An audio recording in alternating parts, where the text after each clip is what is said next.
tonight's story begins with a prize you didn't remember entering.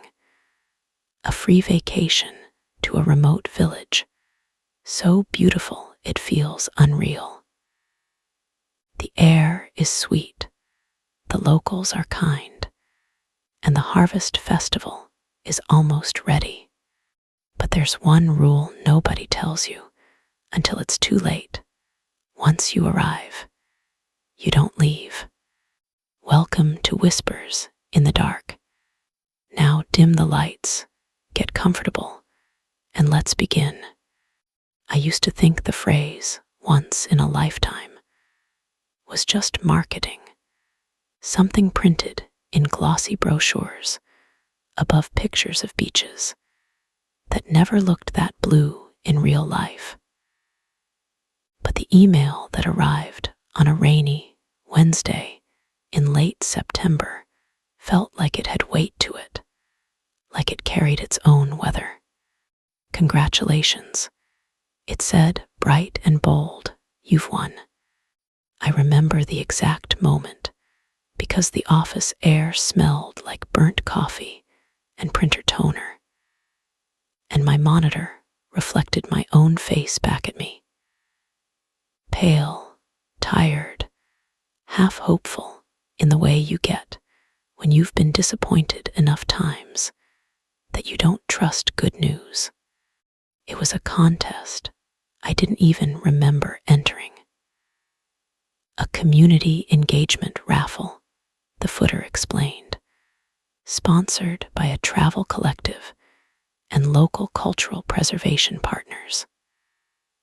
I'd probably clicked a checkbox while half asleep at 2 a.m, trying to order groceries and accidentally consenting to a dozen newsletters. The prize, a free vacation to a remote, idyllic village called Larkhaven, described as a place untouched by modern stress, perched between forest and sea, where time slows and the soul remembers how to breathe.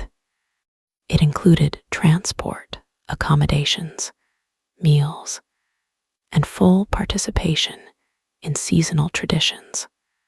The last part made me smile. Participation, like it was optional, like it was a quaint craft workshop. I should have deleted it. I should have laughed and forwarded it to a friend with a sarcastic caption. Instead, I clicked accept. Maybe it was the year I'd had. The months that blurred together like wet ink, commutes, screens, gray skis. Maybe it was grief, too, the kind that doesn't scream but settles into you like dust. Maybe I just wanted to be somewhere that didn't know my name. Within an hour, an itinerary arrived. Within a day, a phone call. The woman's voice was warm, practiced, like she'd been trained to sound like sunlight through curtains. We're thrilled, she said. Larkhaven will adore you. You'll arrive just in time. In time for what? I asked, laughing lightly. A pause, not long, but noticeable. Like a blink that lasted half a second too long.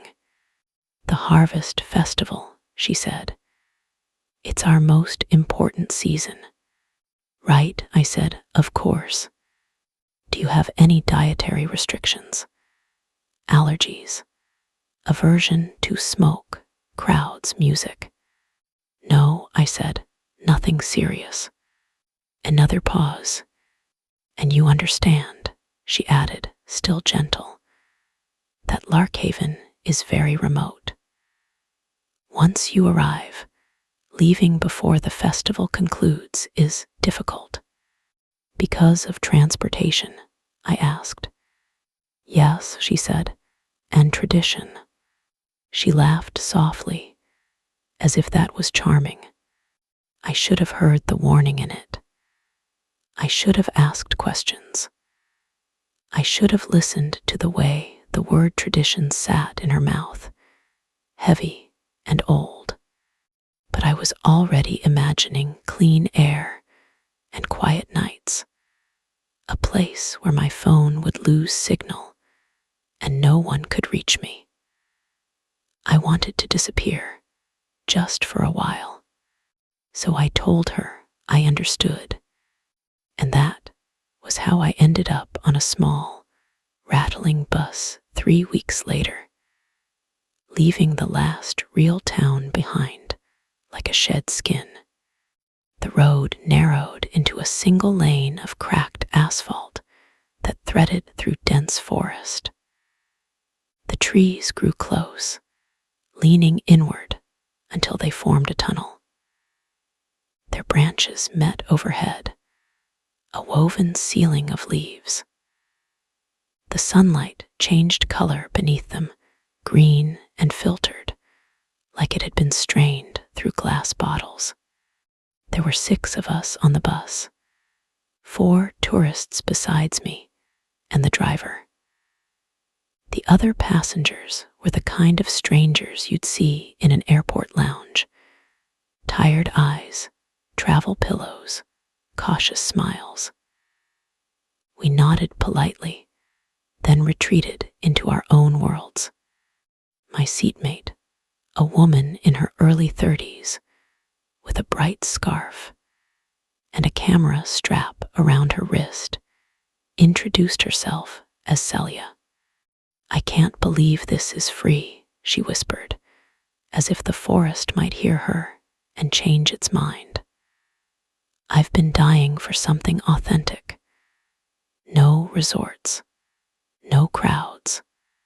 "Same," I said. "I didn't even remember entering." She laughed. "Yeah, these contests always feel like scams until you're actually on the bus." Outside, the forest thickened. The road dipped and rose, turned sharply, and every now and then we'd pass a weathered wooden sign painted with simple symbols instead of words. A sheaf of wheat, a crescent moon, a circle like a sun. No cell signal, no radio. The bus's interior lights flickered as if nervous. After an hour, the driver slowed. Up ahead, the trees opened like a curtain, being pulled aside.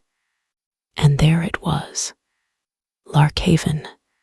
It sat in a valley where the forest ended, and the land fell gently toward the sea. The village looked like something built for a postcard. Cottages with thatched roofs and chimneys that breathed lazy smoke. Gardens spilling over with late-season flowers. Narrow cobblestone paths winding between fences, draped in ivy. Beyond it, the ocean stretched out, dark and shimmering, the horizon a thin silver line.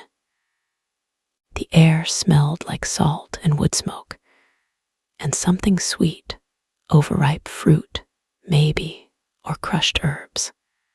It was beautiful in a way that made my chest loosen.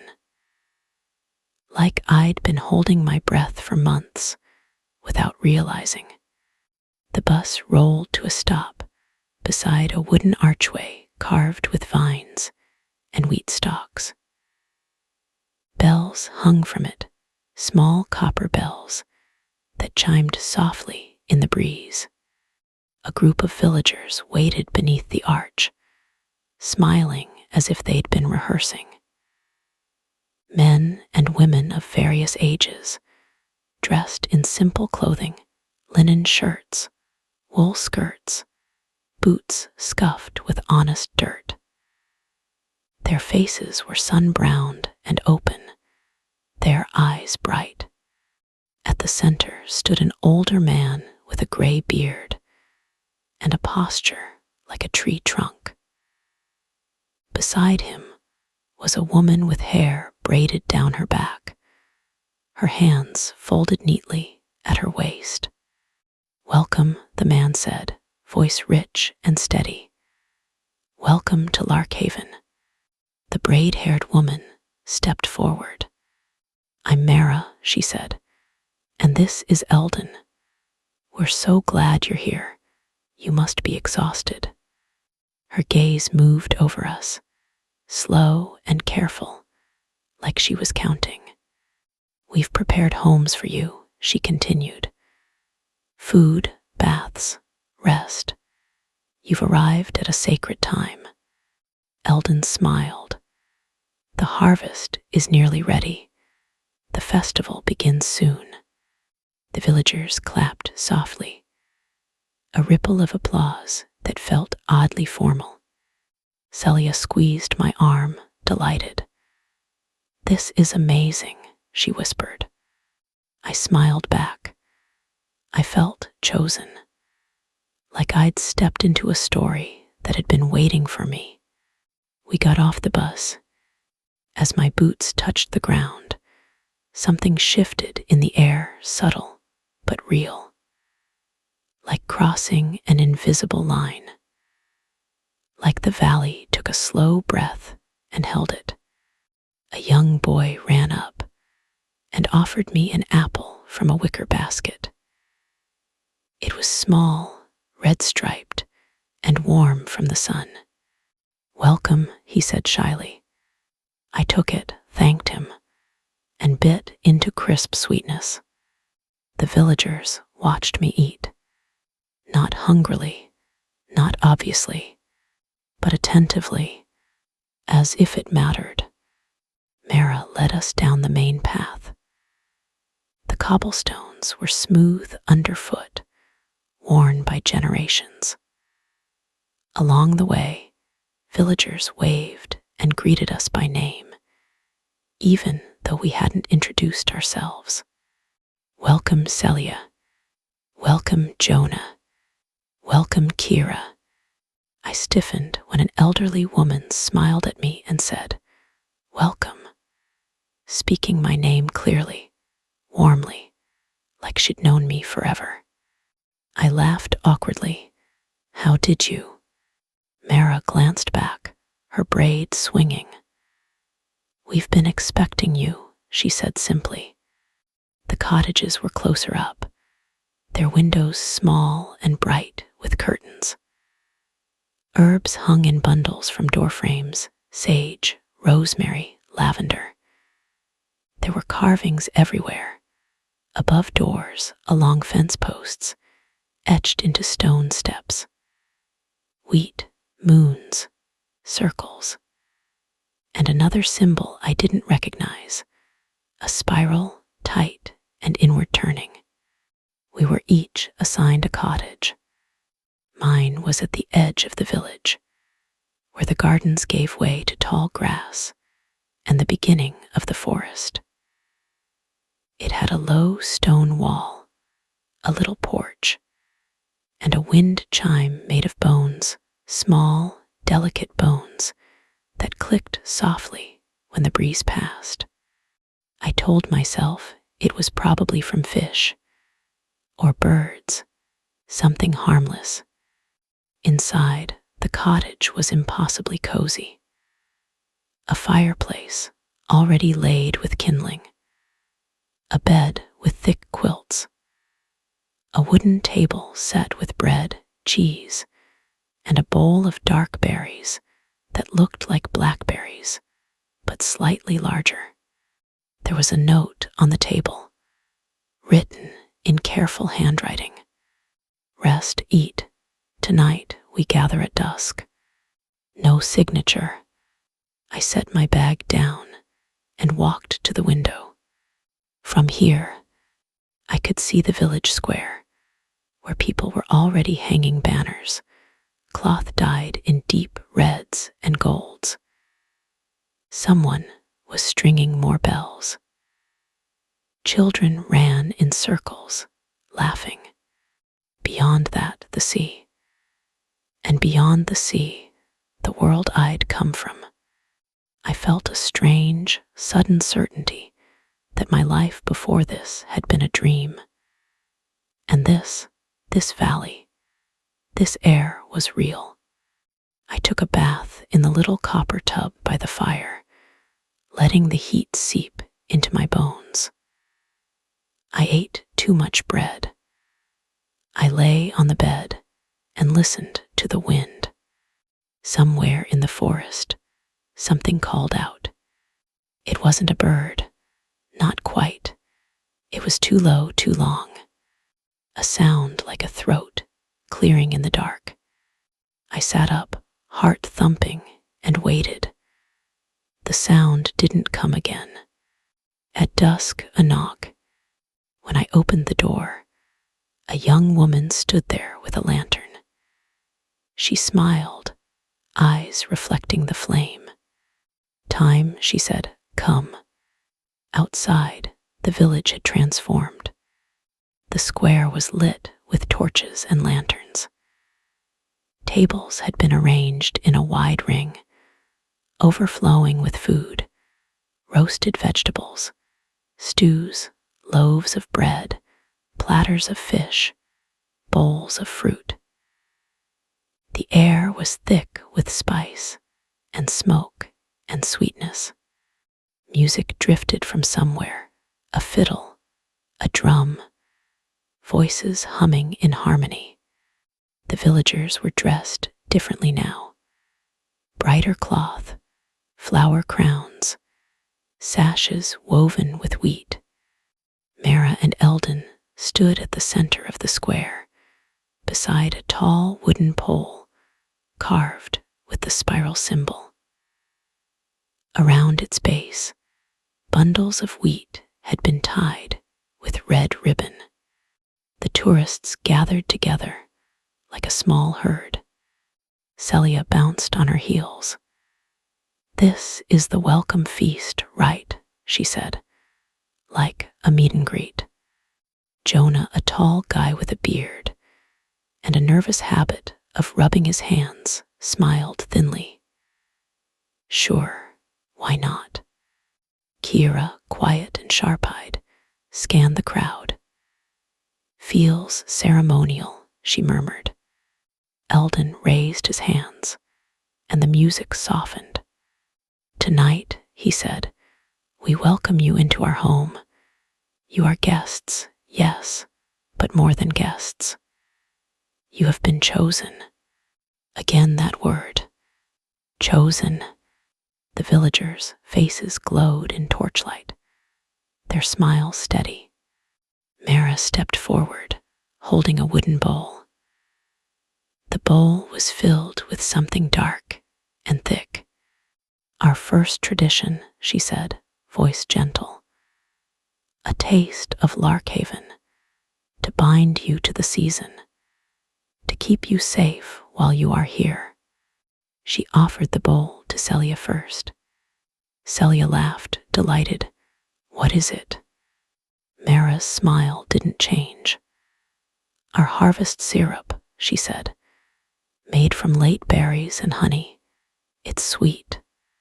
Celia dipped a spoon, tasted it, and sighed. "Oh my God," she said, "that's amazing." Mara offered the bowl to Jonah. He hesitated, then tasted, then Kira, then me. The syrup was thick, almost like molasses.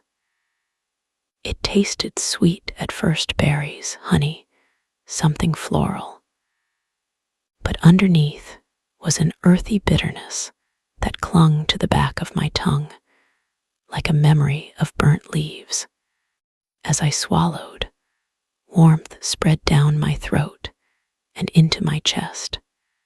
It felt intimate, like being touched from the inside.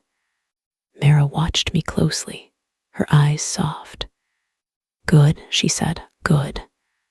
The music rose again, faster now. People began to eat, to laugh, to talk. Villagers came up to us in pairs and groups, offering plates, pouring drinks. They were friendly in a way that should have been comforting. But the longer I stood there, the more I noticed something. They didn't ask us many questions.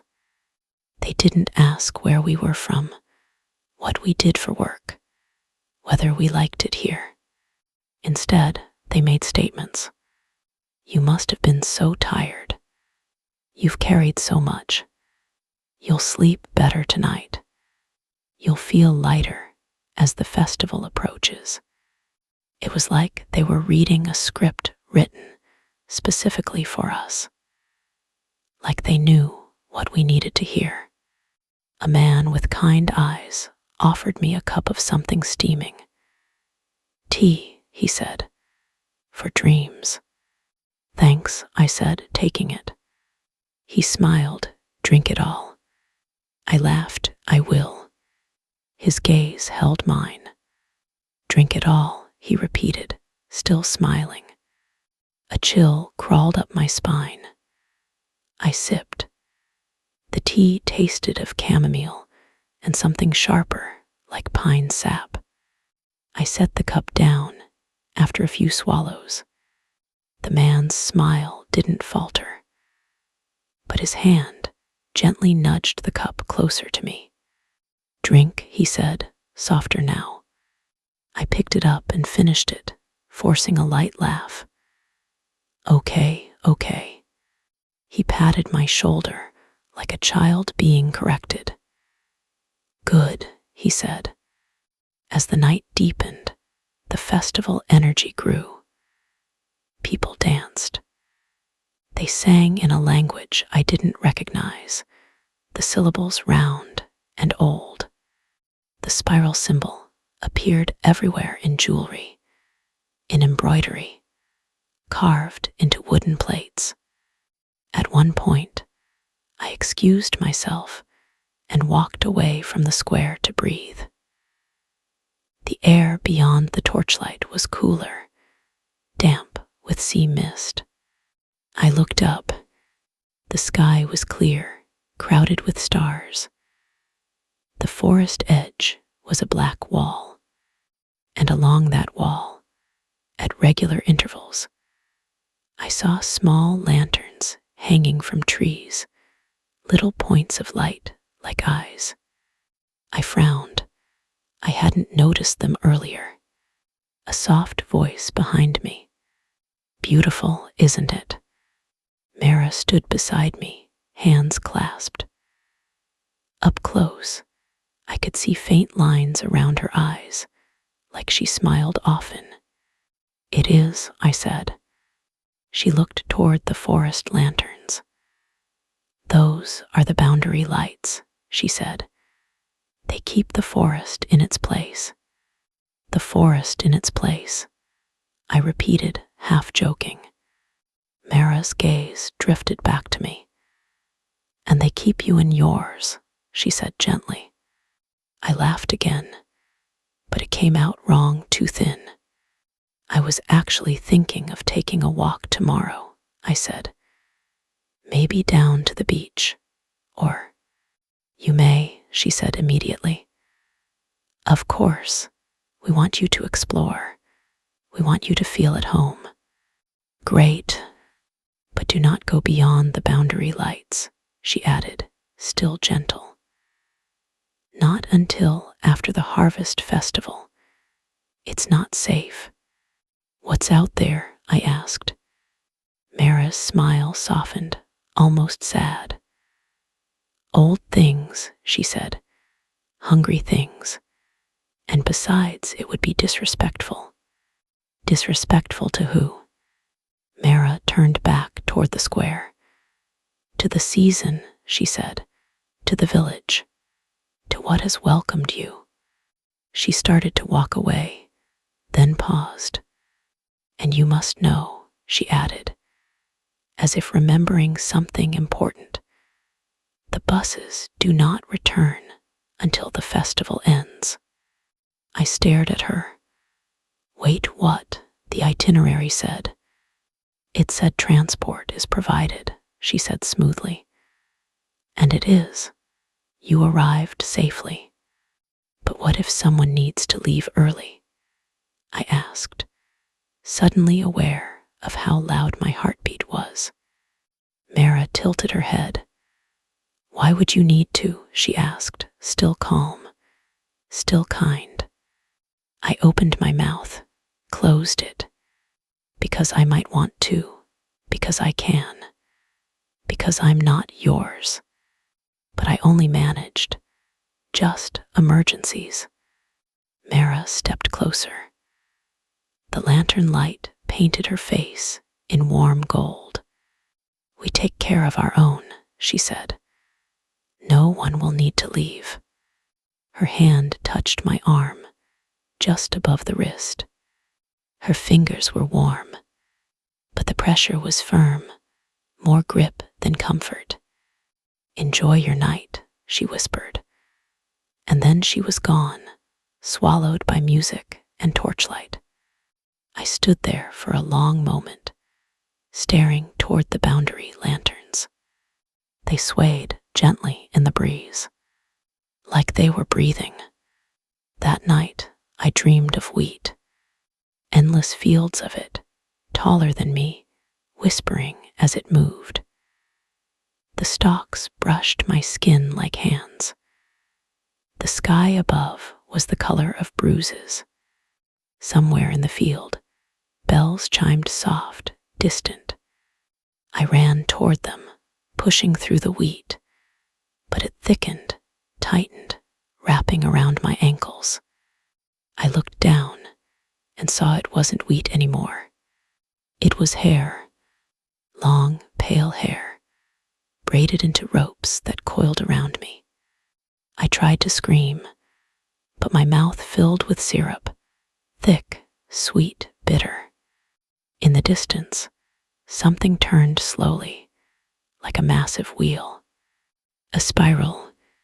When I woke, my sheets were damp with sweat, and from somewhere outside my cottage, I heard the soft click-click of bone wind chimes, not in the breeze, in rhythm, like footsteps.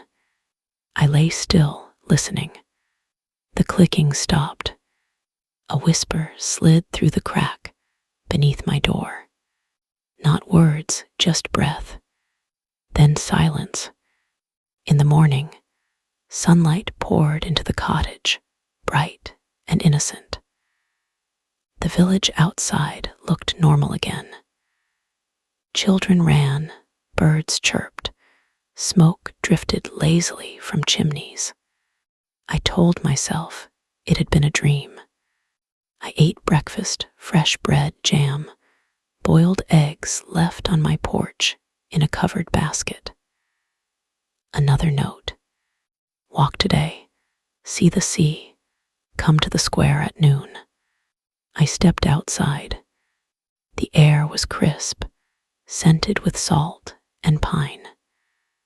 For a few minutes, I felt foolish for being afraid. Then I saw something on the ground near my doorstep, a thin line carved into the dirt like a boundary. It curved around my cottage in a loose circle, connecting to similar lines near neighboring homes. I crouched, touching it.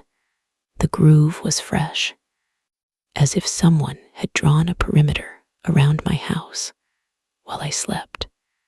I stood, scanning the yard. No footprints, no sign of anyone, just the wind in tall grass. I walked toward the village square, passing gardens bursting with pumpkins and squash.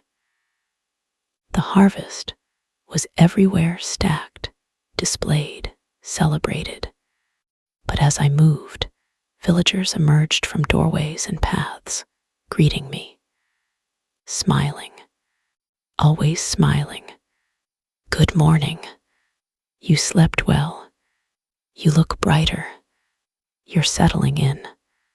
And always, always, their eyes lingered just a little too long. At the square, I found Celia already there, taking photos of a group of women weaving wheat into wreaths. This place is insane, she whispered when she saw me. in a good way. Look at this detail. I had a weird dream, I said, half laughing. Celia grinned. Me too, like super vivid. I dreamt I was under the sea, but the water was made of honey. And there were people singing above me. I stared at her. Honey. Yeah, and when I woke up, I could still taste it. She tapped her tongue against her teeth. Isn't that wild? A cold thread pulled tight inside me. I looked around. Jonah and Kira arrived, looking unsettled in their own ways. Jonah's eyes were bloodshot. Did anyone else hear things last night? He asked quietly. Kira's jaw clenched. Someone was outside my window, she said. I didn't see them, but I heard breathing. Celia laughed nervously. Probably just animals, right? Or like old houses. Jonah didn't smile. There were no footprints, he said. I checked. Before we could say more, Eldon approached, carrying a basket of small wooden tokens. Good, he said, as if pleased we were all there. Today we prepare. The festival is soon. He handed each of us a token, a small disc carved with the spiral symbol. Keep this on you, he said. It marks you as under our protection. Kira frowned. Protection from what? Eldon smiled like a patient teacher. From the forest, he said. From the sea, from old hunger. Jonah swallowed. And if we don't want it? The square seemed to quiet.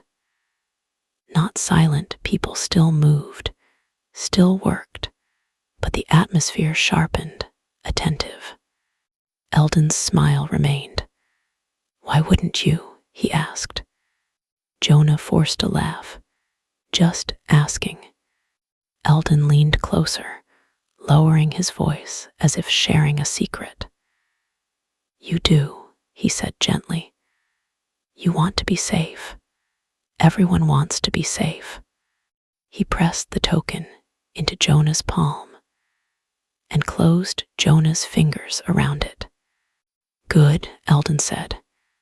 Then he turned to all of us. We will show you the village, he announced. So you know its shape, so it knows yours. That phrasing felt wrong, but the villagers were already gathering, ready to guide us, smiling as if this was an honor. We spent the day being escorted through Larkhaven like children on a field trip. The bakery, warm and fragrant. The little chapel made of stone and driftwood, filled not with crosses, but with wheat bundles tied to wooden posts. The communal bathhouse, the orchard, everywhere the same symbols, wheat, moons, spirals. At the edge of the village, we reached the boundary lanterns in daylight. Up close, I saw they weren't hung with rope. They were hung with braided hair, pale and dark strands woven together. I stared, my throat tightening. Mara noticed my gaze and smiled. Old offerings, she said softly. Don't worry. My stomach lurched. Offerings to what? Mara looked at the forest. To what keeps us, she said. To what we keep. She turned back to me. You feel it, don't you? She asked. How alive this place is. I didn't answer. We reached the beach, a crescent of dark sand and smooth stones. The sea was calm, but not friendly. It looked heavy, like it held secrets. A wooden dock extended into the water. At the end of it stood a small boat. My heart lifted. A boat, Celia said, delighted. Can we take it out?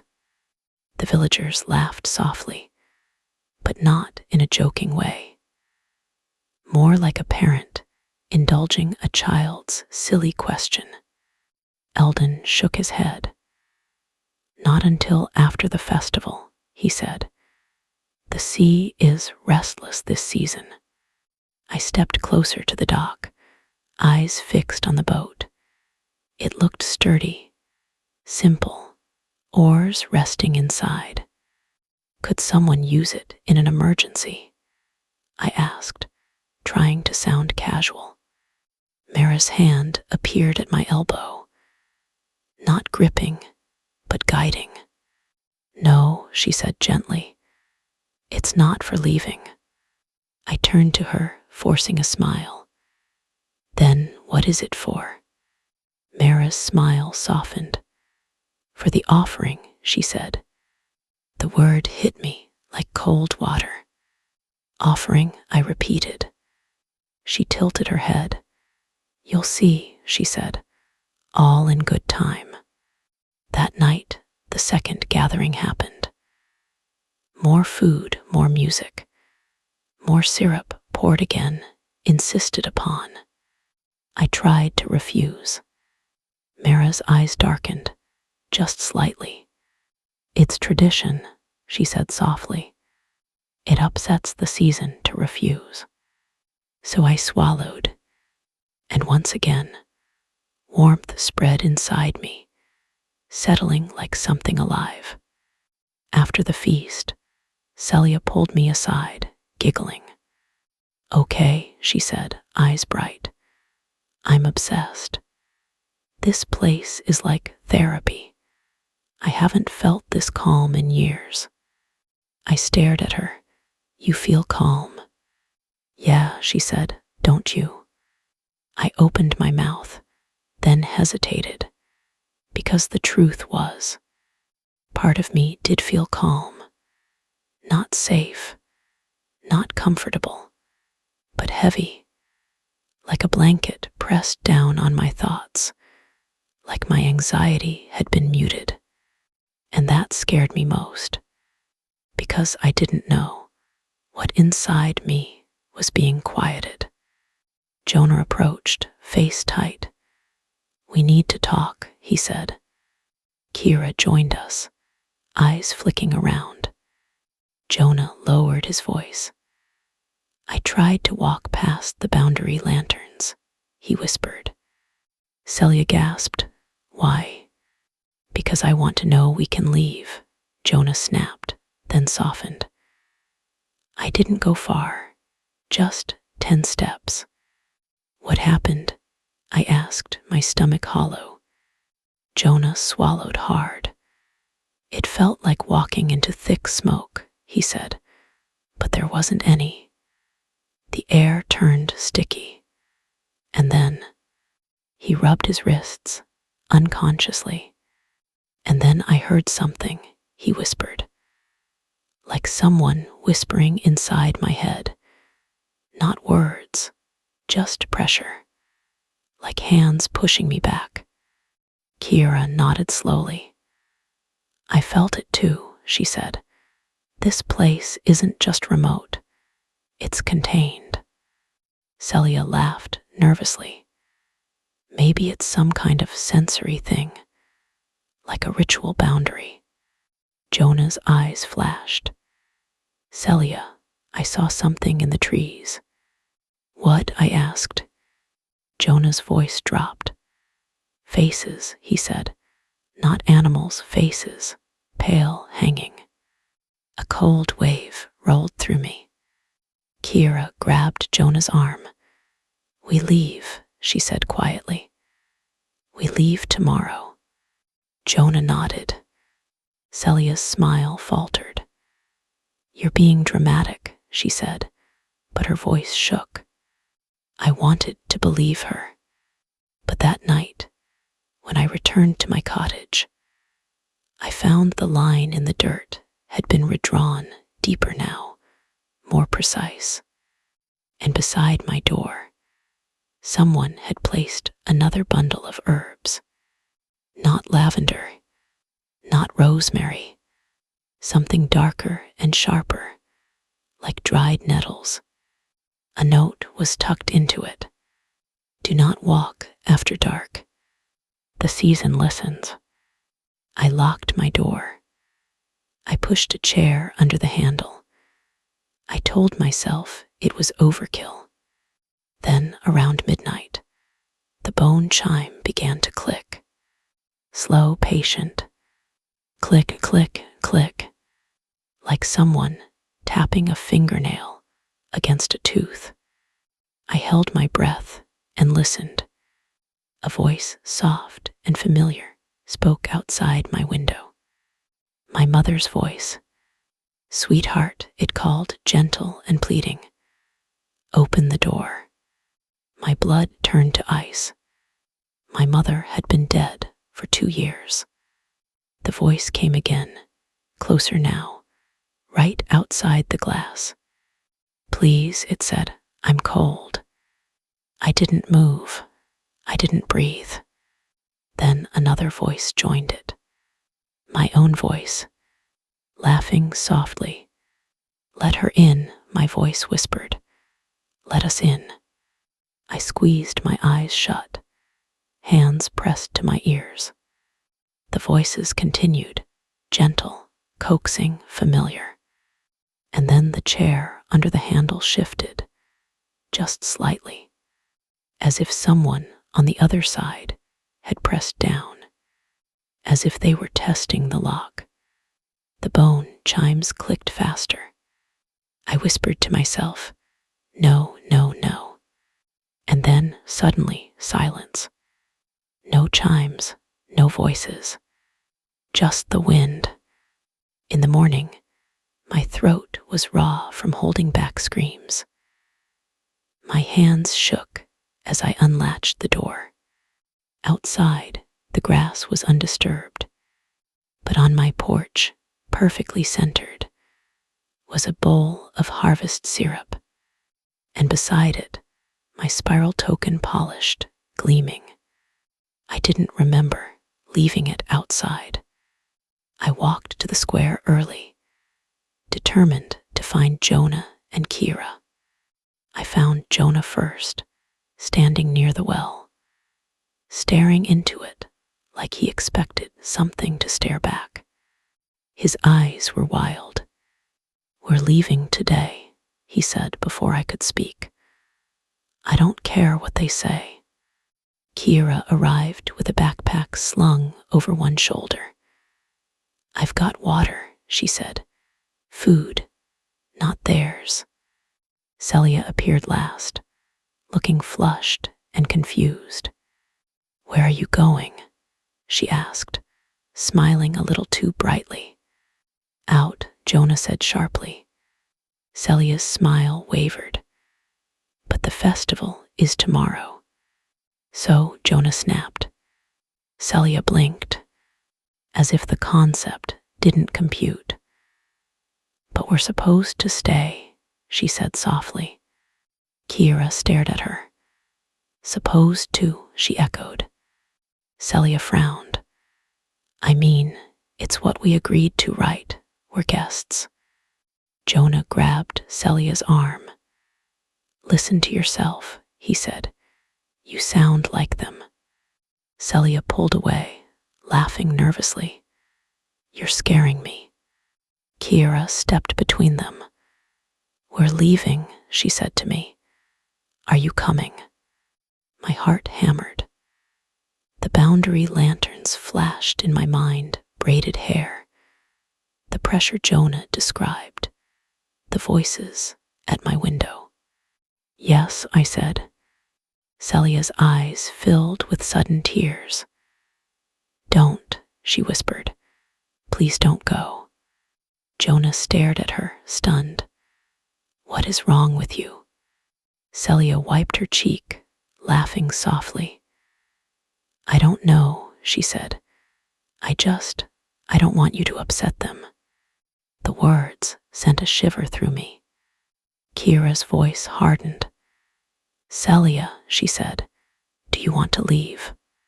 Celia opened her mouth, then closed it. Her eyes darted toward the chapel, where Mara stood watching us from a distance. Mara lifted a hand in a small, friendly wave. Celia's shoulders dropped like a puppet, whose strings had been loosened. I'm staying, Celia whispered. Jonah swore under his breath. Fine, he snapped. Stay, but we're going. Kira grabbed my wrist. Now, she said. We walked quickly, heads down, toward the boundary lanterns at the forest edge. The village felt different in daylight, now not charming, but watchful. Doors were open. People stood in them, smiling as we passed. No one stopped us. That was the worst part. They just watched, smiling, like we were doing something expected. When we reached the boundary lanterns, the air changed. It thickened, almost imperceptibly at first, like stepping into humidity. Kira stepped forward. Just keep walking, she said. Jonah nodded, jaw clenched. We crossed the first line of lanterns. The air became syrupy, heavy. My skin prickled as if the space itself resisted me. I took another step. A pressure pressed against my chest, not physical, but forceful, like invisible hands. Jonah pushed forward, grunting. Come on. Kira's face strained. It's like a whisper slid into my mind, not heard with ears, heard inside the skull. Stay. Another step. The whisper multiplied, dozens of voices, layered and soft. Stay, stay, stay. I stumbled, clutching my head. Jonah grabbed my arm. Don't listen, he shouted, but his voice sounded muffled, distant, like he was underwater. Kira screamed suddenly, not in fear, but in pain. She dropped to her knees, clutching her stomach. I reached for her, then froze, because the lanterns above us began to move, not swaying in wind, turning, rotating slowly like eyes. The braided hair, ropes tightened, creaking, and from the trees, just beyond the lantern line, I saw them.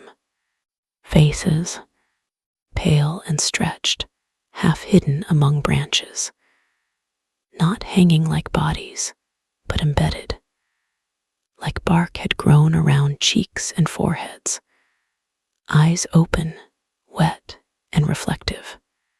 A mouth opened in the nearest face, and it whispered with my mother's voice. Sweetheart, it said, come back. My knees buckled. Jonah roared, forcing himself forward, dragging me with him. Move. The pressure increased, crushing. My vision tunneled, and then abruptly, Jonah stopped. I slammed into his back. He stared ahead, trembling. What? I gasped. He lifted a shaking hand and pointed.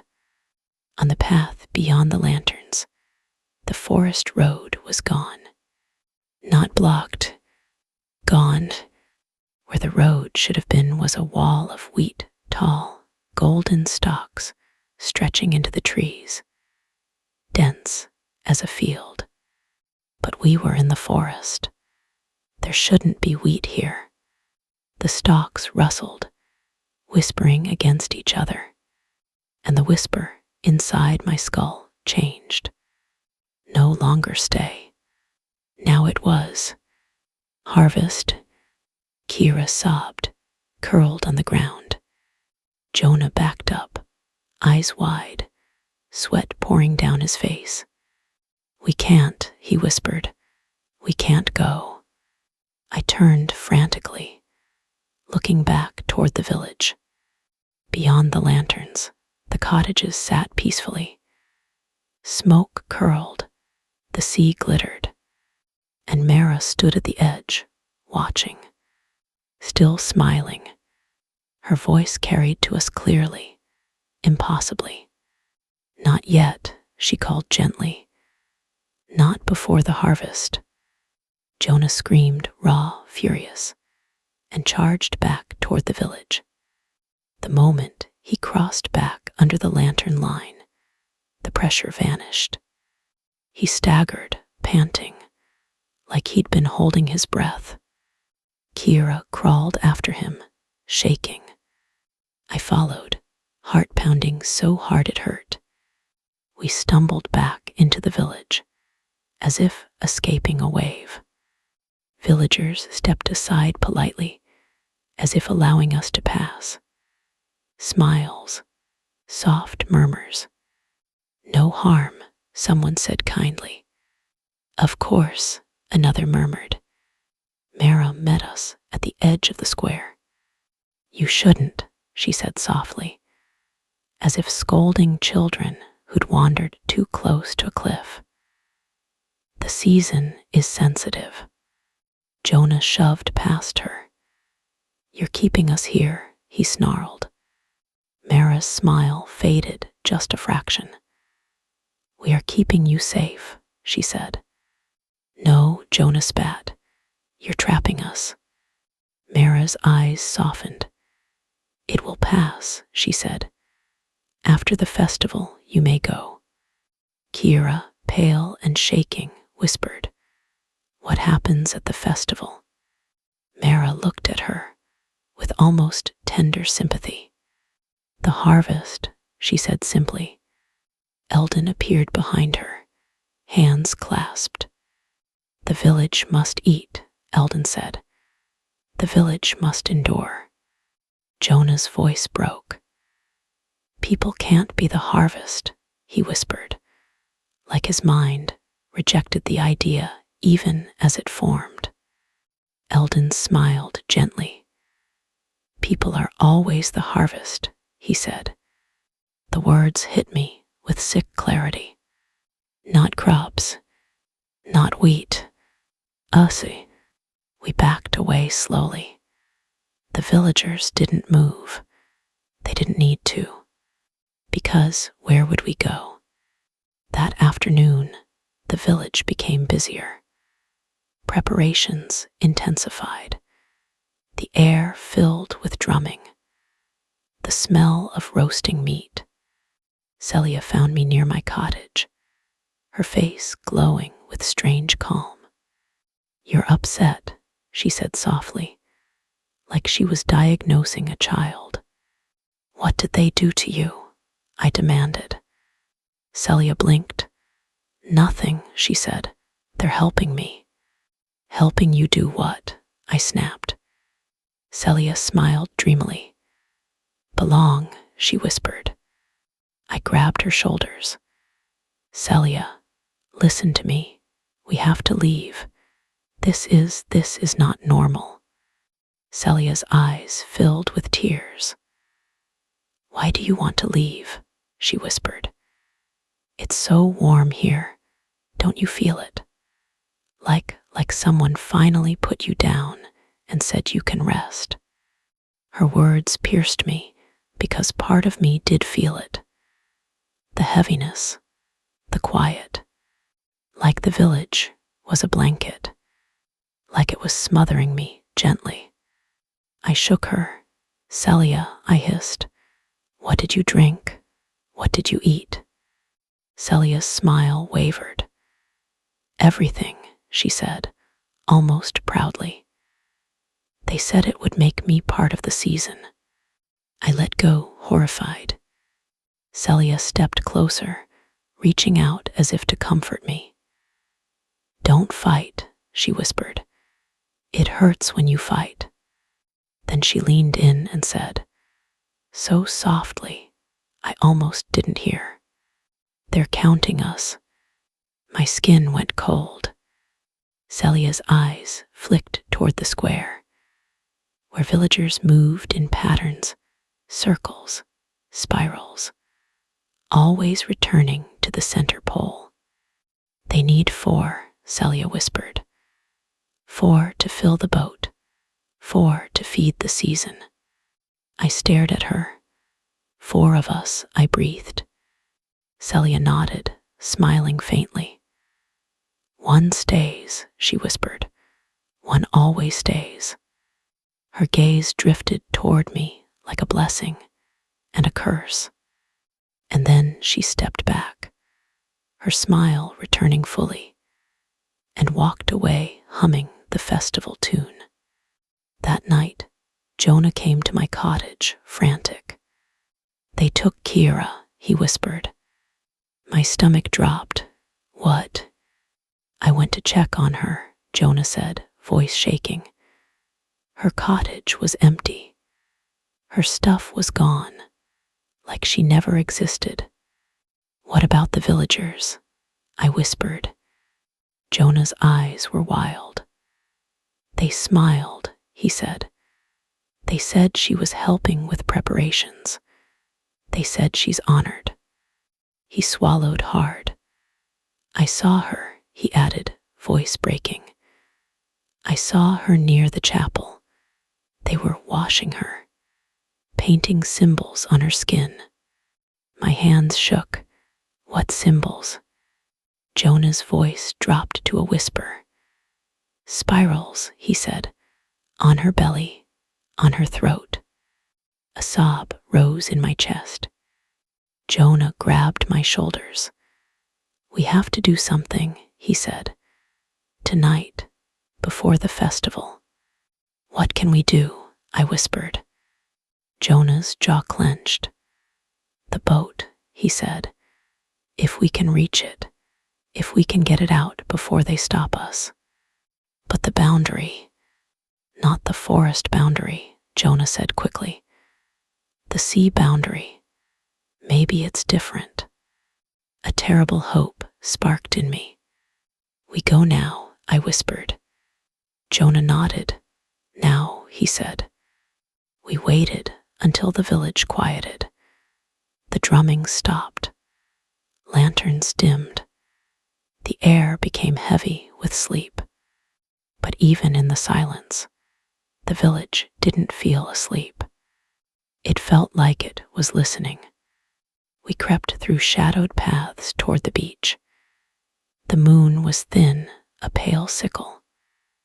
The sea was black glass. As we approached the dock, I saw the boat at the end, faintly outlined. My heart pounded. We stepped onto the dock. The wood creaked under our feet. Halfway down, a sound rose behind us, soft, musical. Bells, the copper bells on the archway, chiming in the breeze. But there was no breeze.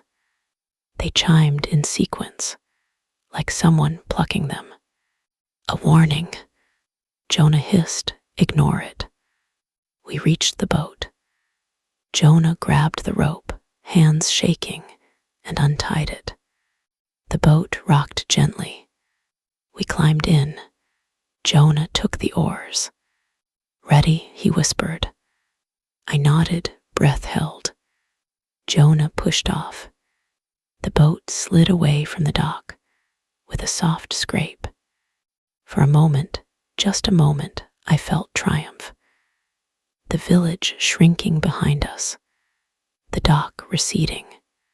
Then the water changed. It thickened, not freezing, not rough. Thick, like oil. The oars resisted. Jonah grunted, pulling harder. The boat moved inches. The air smelled suddenly sweet. Honey, I gagged. The surface of the sea began to ripple, but not with waves, with patterns. Spirals forming and unforming, like something turning beneath. Jonah's eyes widened. "Row," he hissed. I grabbed an oar and helped, muscles burning. The boat crept forward, painfully slow. And then, from the water, something rose. At first, I thought it was a log. Then I saw skin, pale, wet, stretched. A hand too long. Fingers jointed wrong broke the surface and gripped the side of the boat. The boat rocked violently. Jonah screamed, jerking back. Another hand rose. Another, fingers curling, nails dark and thick. Then a face surfaced between them. A human face, but wrong, eyes too wide. Mouth too small, skin slick, with honey-colored slime. It opened its mouth and spoke in Mara's voice. "Not yet," it said gently. Jonah swung an oar down, striking the hands. The creature didn't flinch. Its grip tightened. The wood groaned. From the water around us, more shapes stirred. Faces, hands, pale bodies beneath the surface, turning slowly, spiraling. I realized then, horrified, that the sea wasn't empty. It was full of people, not dead, not alive, preserved, held, like the village kept them there, in honey-thick water, waiting. The creature's eyes locked onto mine, and suddenly my mind filled with warmth. A syrupy calm pushing against my panic. "Rest," a voice whispered inside me. "Stop fighting." I bit my tongue hard, tasting blood, clinging to pain like a lifeline. Jonah screamed again. "No," he roared, rowing wildly. The boat lurched, moving a foot, 2 feet. Then the water beneath us churned. The spiral patterns spun faster, and something massive brushed the underside of the boat. Not a body, something bigger. The boat lifted slightly, tilted. I screamed, clutching the side. Jonah's eyes went white with terror. "It's under us," he whispered. The creature surfaced higher, its wet face inches from mine. Its mouth opened wider than it should have, stretching skin. Inside, I saw wheat. Not teeth. Wheat stalks, packed tight, writhing like tongues. The smell of earth flooded my senses. The creature exhaled, and honey-sweet breath washed over me. My eyelids drooped. The calm pressed harder, and then Jonah grabbed my face with one hand, shaking me. "Don't," he shouted. "Don't you dare." His voice cut through the syrup in my skull like a knife. I blinked, gasping. Jonah slammed the oar into the creature's face again and again. The hands loosened slightly. Now Jonah screamed. He rowed with everything he had, muscles straining, veins standing out. I joined him, sobbing with effort. The boat scraped against something beneath, like dragging over stones. Then suddenly, the resistance eased. The water thinned. The boat surged forward, sliding into freer sea. We rowed wildly, not daring to look back. Behind us, the dock was smaller now, the village a cluster of warm lights. And at the end of the dock, silhouettes stood, watching as if they'd known exactly how far we'd get.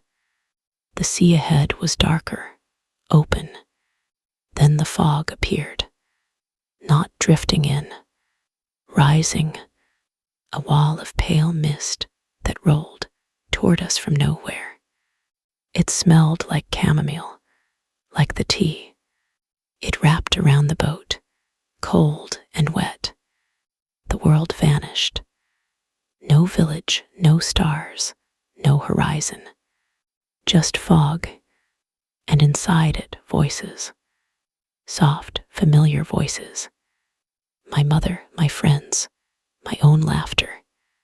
Whispers threading through the mist, weaving around my thoughts. Come back. It's warm. You're tired. You belong. Jonah sobbed, rowing blindly.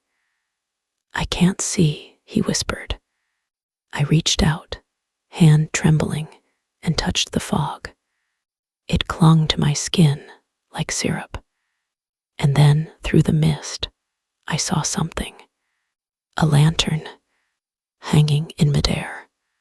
A boundary lantern. Braided hair. We hadn't moved forward. We were back at the dock. My blood froze. Jonah looked up, horror dawning. No, he whispered. No.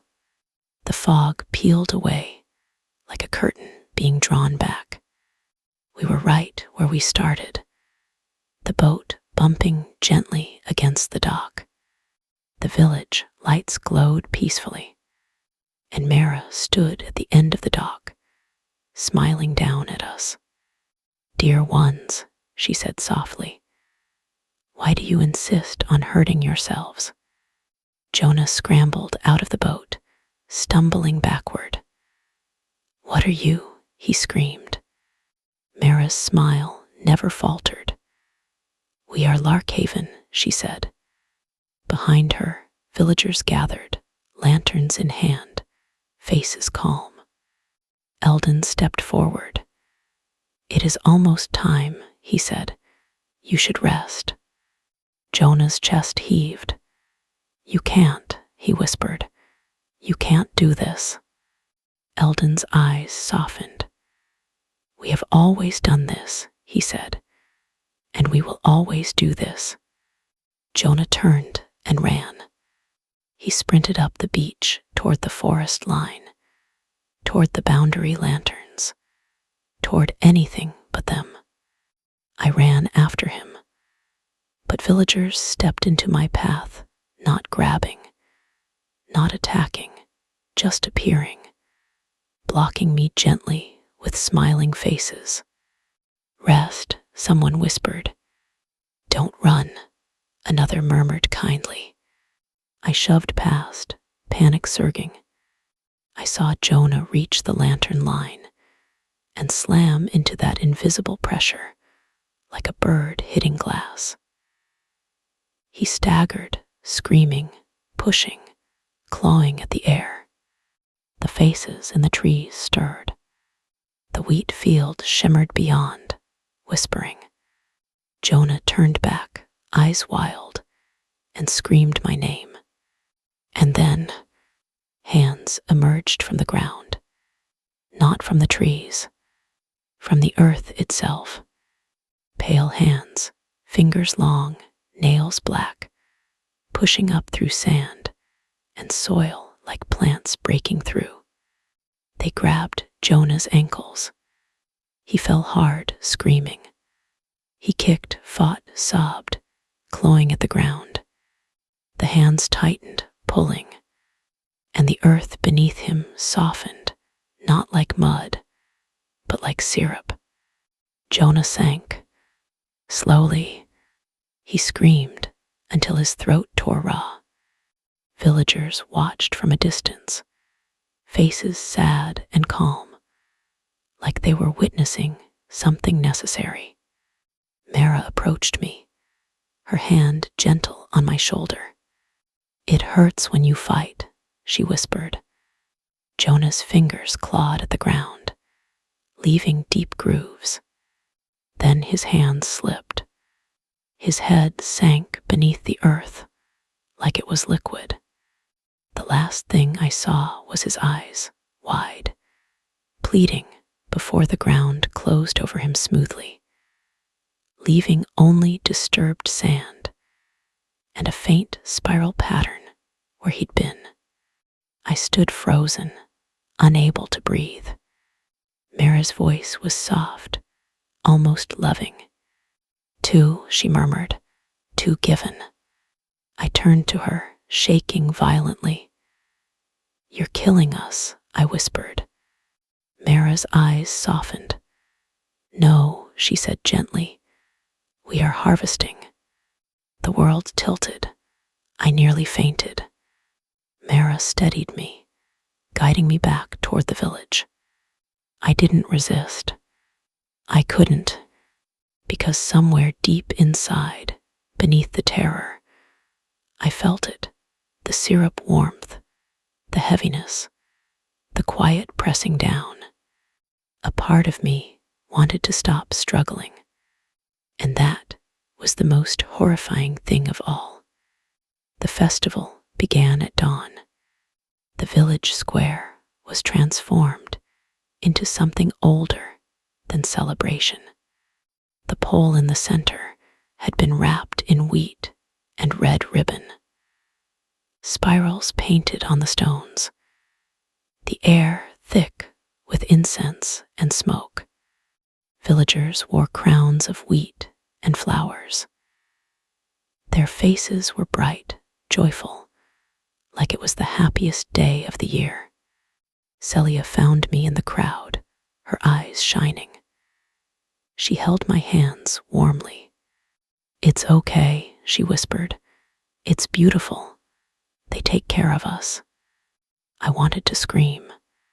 Instead, tears slid down my face. Eldon raised his hands. The crowd quieted. "Today," he said, voice booming, "we honor the season. We feed what feeds us. We keep the village alive." The villagers began to chant, low, rhythmic, a hum that vibrated in my bones. Mara stepped forward, holding a bowl of harvest syrup. She dipped her fingers in and painted a spiral on my forehead. The syrup was warm. It smelled sweet.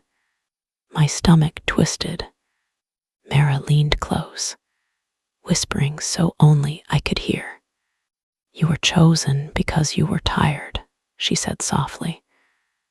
"Because you were empty. People like you fit the season.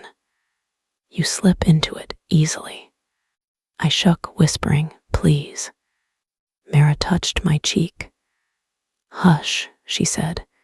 "It will be gentle if you allow it." The crowd parted. In the center of the square, the villagers had placed a wooden platform, like a stage. On it stood a wicker figure shaped like a person, stuffed with straw and herbs. Around its neck hung braided hair. At its feet lay a sickle. Beside the figure stood Kira. My heart lurched. Kira. She looked up slowly. Her eyes were glassy. Spirals painted along her throat and belly. She smiled faintly, as if she couldn't quite remember why smiling mattered. Celia squeezed my hand. "She's honored," she whispered. Eldon spoke again. "3 have been given," he said. The crowd hummed approval. "3," I whispered, horrified. "Jonah and who else?" Mara's gaze slid over me. "The season always takes what it needs," she whispered. A movement in the crowd caught my eye. A 4th tourist I'd barely spoken to, a young man named Jonah, had called him Liam. Maybe stood with villagers around him, smiling blankly. His wrists were tied with red ribbon. He looked calm, like he'd already surrendered. Eldon lifted the sickle. The villagers' chant deepened. Kira stepped forward, placing her hands on the wicker figure. Eldon drew the sickle across the wicker's chest. Straw spilled out, and with it something dark and wet.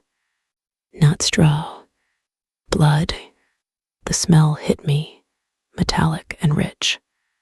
My knees nearly buckled. The wicker figure shuddered. Its head turned slowly toward me. Its face was not wicker anymore. It was Jonah's face. Jonah's eyes wide, wet, terrified, stared out from a body of straw and herbs. His mouth opened, and wheat poured out. The crowd cheered softly. My scream tore out of me, raw and animal. Mara's hand clamped on my shoulder, firm. "No," she whispered, "not like that." The wicker Jonah shuddered, straw body twitching, eyes pleading. Eldon's voice was calm, ceremonial. "We return you to the season," he said. He plunged the sickle into the wicker Jonah's chest. The figure convulsed, then went still. The chant shifted, becoming a song warm, celebratory. Kira smiled faintly, tears sliding down her cheeks as if she didn't know she was crying. Eldon turned his gaze to me. "And now," he said softly, "the final gift." The crowd parted again. 2 villagers approached me, taking my arms gently, guiding me toward the platform. I fought weakly, sobbing, but the syrup heaviness pressed down on my panic. My body felt slow, my mind fogged. Mara walked beside me, whispering. "It will be gentle," she said. "You will rest." I stumbled onto the platform. Eldon lifted the sickle. The wicker figure beside me was being rebuilt, straw pushed back into place, herbs tucked inside, braided hair wrapped around it.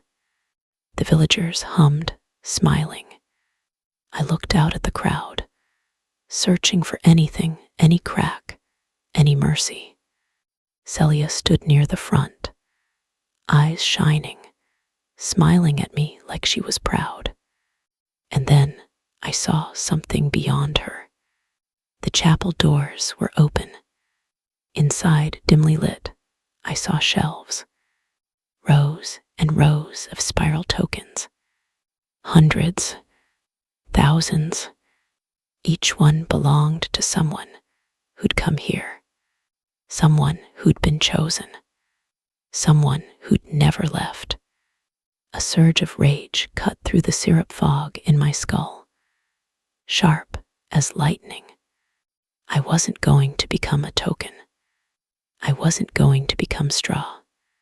I wasn't going to be fed to a season. I lunged, sudden, desperate, toward the sickle. Eldon's eyes widened slightly. The first real surprise I'd seen on any of their faces. My fingers closed around the sickle's handle. The metal was cold, alive. I yanked it free and swung wildly. The villagers holding my arms recoiled, startled. The chant faltered. For the first time, the crowd's smiles wavered. I didn't think. I just moved, pure animal will, jumping off the platform and sprinting toward the chapel. Mara shouted my name, no longer gentle, now sharp like a command. I burst into the chapel, the air inside thick with incense and old smoke. The shelves of tokens glittered in the dim light. I saw something else too, carved into the stone floor in the center. A massive spiral. Its grooves were filled with dried syrup, and in the spiral's center, a small trapdoor, a wooden ring handle. My breath caught. The offering boat, the forest boundary, the honey sea, the wicker bodies, all of it connected to this. something beneath, something that demanded feeding. The trapdoor began to shake, as if something below heard the festival falter. A low sound rose from beneath it, a hungry groan, like a stomach waking. The trapdoor handle rattled. The syrup in the spiral grooves began to glisten, as if warming.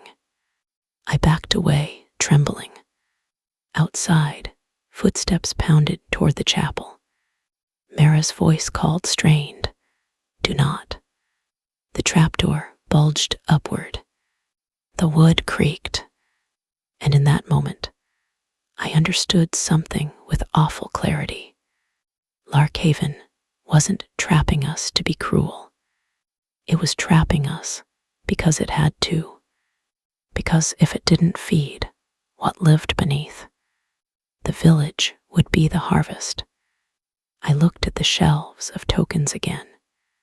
All those people, all those seasons, all that feeding, and still, the thing beneath was hungry. The trapdoor exploded upward with a crack. A hand shot out, not pale like the ones in the ground. This hand was dark and slick, fingers too many, joints bending wrong. It grabbed the edge of the floor, pulling. A smell rose: earth, rot, honey, and something ancient. I stumbled back, sickle raised uselessly. The villagers flooded into the chapel, but they stopped at the spiral's edge, as if an invisible line held them back. Eldon stepped in front, face tight, voice low. "Close it," he commanded me. I stared at him, shaking. "You want me to?" "Close it," he repeated, his gentleness gone. Now, the hand pulled again. The thing beneath began to rise. I saw a glimpse of it, just a sliver. Not a monster with teeth. A mass of wheat and hair and skin, woven together, turning slowly like a living spiral. Faces embedded in it, eyes open, mouths moving. Jonah's eyes, Kira's eyes, so many eyes, all of them whispering in layered voices. "Rest, stay, belong." My knees buckled. Mara's voice cracked. "Please," she whispered, and for the first time she sounded afraid. "If it comes fully, none of us will remain." The thing rose higher. The chapel floor vibrated. Outside, the chant had stopped completely. Silence spread through the village like a held breath. I looked at the trapdoor, looked at the thing, looked at the villagers. Smiling masks cracked, fear leaking through. And I made a choice that still wakes me up some nights, gagging. I ran forward and slammed the trapdoor down with all my strength. The hand thrashed, trying to hold it open. I grabbed the sickle and, sobbing, brought it down on the fingers. The blade bit. The hand recoiled, oozing dark syrup. The trapdoor slammed shut. The spiral grooves flared with warmth, like the symbol itself was satisfied. For a moment, everything went still. Then outside, the villagers began to sing again, shaky at first, then stronger. The festival resumed, not joyful now, but desperate. Eldon exhaled like he'd been drowning. Mara's shoulders sagged. Mara stepped toward me slowly, her eyes unreadable. "You saved us," she whispered. I stared at her, trembling, sickle dripping dark syrup. Mara's mouth curved into a small, sad smile. "And now she whispered. You understand. I backed away. Let me go, I rasped. Mara's eyes softened. After the festival, she said, we promised. I laughed, broken, hysterical. You promised, I spat. You promised Jonah too. Mara flinched. Eldon spoke quietly. One always stays, he said. The words landed like a noose. I stared at them, horror blooming anew. No, I whispered. No, Celia said. Mara stepped closer. You stopped it, she said gently. You have touched the season. You have fed it directly. I shook my head violently. I did what you forced me to do. Mara's fingers brushed my forehead where the syrup spiral still clung. The season knows you now, she whispered. It has tasted your will. That makes you suitable. I stumbled back until my spine hit a wall. You don't need me, I whispered. You have Celia. Mara's eyes flicked toward the chapel door. Celia stood there, smiling softly, humming the festival song, spirals painted on her hands. Mara's voice dropped to a near whisper. Celia is already part of us, she said. She is not enough. The season requires a keeper, someone who remembers the world beyond, so the boundary holds. I swallowed hard. What does that mean?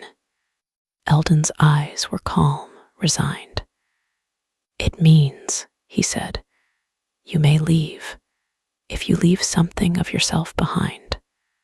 Mara lifted her hand and pointed toward the shelves of tokens. I stared at them, throat tightening. My mind flashed with the boundary lanterns braided with hair, the honey sea filled with faces, the wicker Jonah, the thing beneath the trapdoor, woven of wheat and people.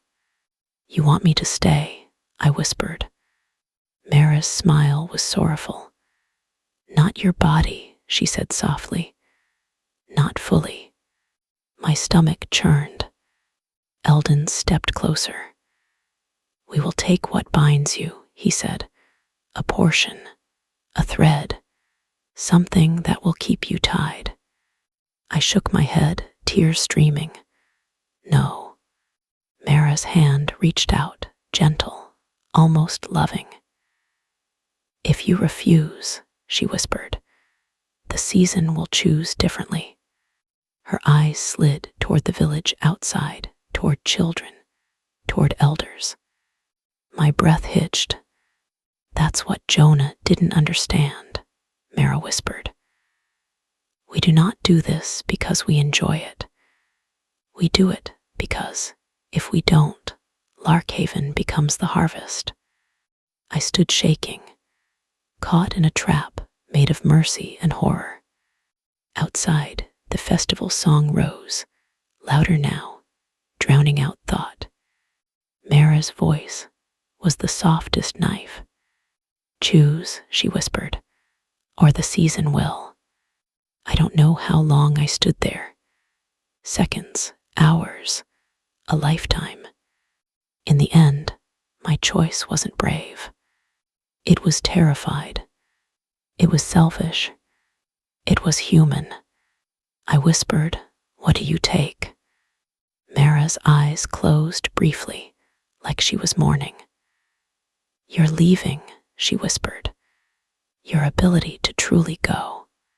I didn't understand. Not fully. Not until later. They led me not roughly, but firmly back to the square. The festival continued around us. Villagers dancing in spirals, faces strained with forced joy. They guided me to the dock. The small boat waited. This time, it was filled with offerings, wheat bundles, jars of syrup, braided hair ropes, and in the center of it sat a single spiral token, larger than the others, carved from dark wood. Eldon placed it in my hands. It was warm. It pulsed faintly, like a heartbeat. "This is your thread," he said softly. "Carry it, and the boundary will hold." Mara kissed my forehead, leaving syrup on my skin. "You may go," she whispered, "but you will always feel the season." They pushed the boat off, and this time the water welcomed me. It was thin, normal cold. The fog didn't rise. No hands reached up. The village shrank behind me, its lanterns blinking like distant eyes. I rode until my arms burned, until the horizon lightened. When the sun rose, I saw land ahead, a rocky shore, a road, a world that suddenly looked too sharp, too loud. I stumbled onto it, collapsing in wet sand, sobbing until my throat ached. A fisherman found me later. He called emergency services. He wrapped me in a blanket. They asked me where I'd come from. I tried to say the name, Larkhaven, but my mouth wouldn't form it.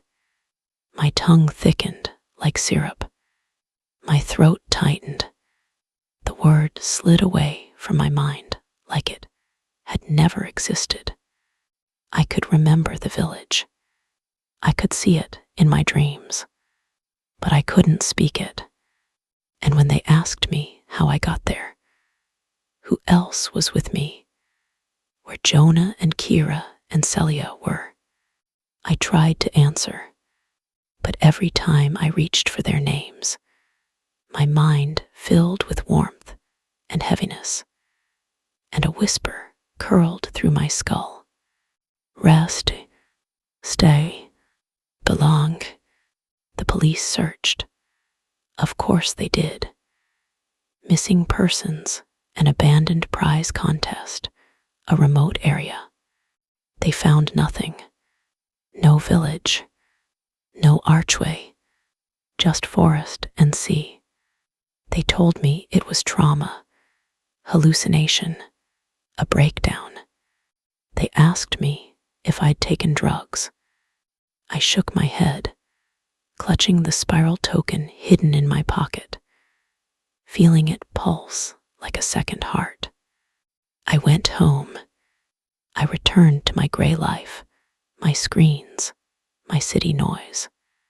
But the season came with me. Every autumn, when the air turns crisp and the supermarkets stack pumpkins and people start talking about harvest festivals and cozy nights, I feel it, a pull, a warmth behind my ribs, like syrup in my veins. And sometimes, late at night, when the wind hits the window just right, I hear bone chimes. Click, click, click. Not outside my house, inside my head. And then I smell it, sweet and bitter. Honey. And I know, with sick certainty, that Larkhaven still exists somewhere between forest and sea, holding its breath until the season demands again. And I know something worse. Because the prize contests still happen, the emails still go out, the winners still accept, and the harvest festival is always almost ready. Sometimes I wake up with my hands sticky, as if I've been touching syrup in my sleep. Sometimes I find a thin line carved into the dirt outside my door, curving in a loose circle. Sometimes, when autumn fog rolls through my street, I swear I see lanterns hanging in the trees, boundary lights, keeping the world in its place and keeping me in mine, because they kept their promise. They let me leave, but they took my leaving with them. And now, every year, as the season turns, I feel the spiral tighten, and I wonder, with dread so deep it tastes like honey, when the harvest comes, will I be able to stop myself from going back? If you're listening to this and you're thinking, I'd never fall for something like that. I used to think that too, but the truth is, you don't have to be greedy or foolish to be chosen. You just have to be tired. You just have to want somewhere warm. And there are places in the world that can smell that on you, the way wolves smell blood. So if an email ever arrives promising you an idyllic escape, a remote village, a season that will make you feel lighter, close it, delete it, and if you ever find yourself under a wooden archway with bells chiming in windless air, don't eat the syrup, don't take the token, and whatever you do, don't stay for the harvest festival. Thanks for listening to Whispers in the Dark. If you enjoyed this story, leave a comment with the creepiest part, and tell me what you think the season really was. Don't forget to like, subscribe, and turn on notifications for more horror stories every week. Please check out my other horror stories if you haven't already. Until next time, sleep well. And if you hear bells in the fog, don't follow them.